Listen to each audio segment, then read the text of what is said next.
This is Tess. She's a female 2-year-old Whippet that lives in Jindabyne, and she came to the Animal Welfare Hospital recently, having previously had an issue in October last year. She had an accident while running around in a paddock, and when she came back she had a wound next to her left eye, which you can see her left eye isn't normal.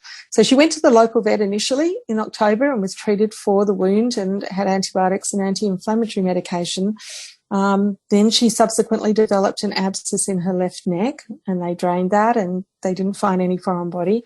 And gradually over those 3 months she was losing weight, finding it harder and harder to open her mouth, and eventually she couldn't even lap slurried food very well.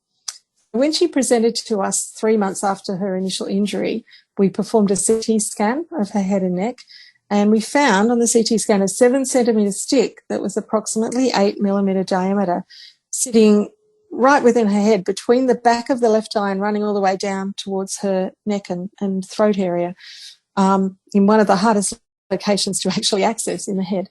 So luckily we were able to, with some difficulty, extract the stick, the crumbling stick, through the incision, you can see on the video, in her neck, and we were able to work around her larynx and all the major vessels and nerves in that area and get it out without damaging anything else. And the good news is that Tess now can eat well.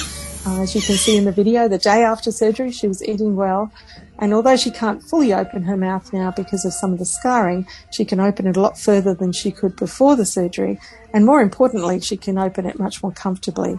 And her eye may never be normal, but it's still got vision and has improved a bit in its position. So she's back home happy in Jindabyne, catching up on all the food she needs to eat. That went pretty quick.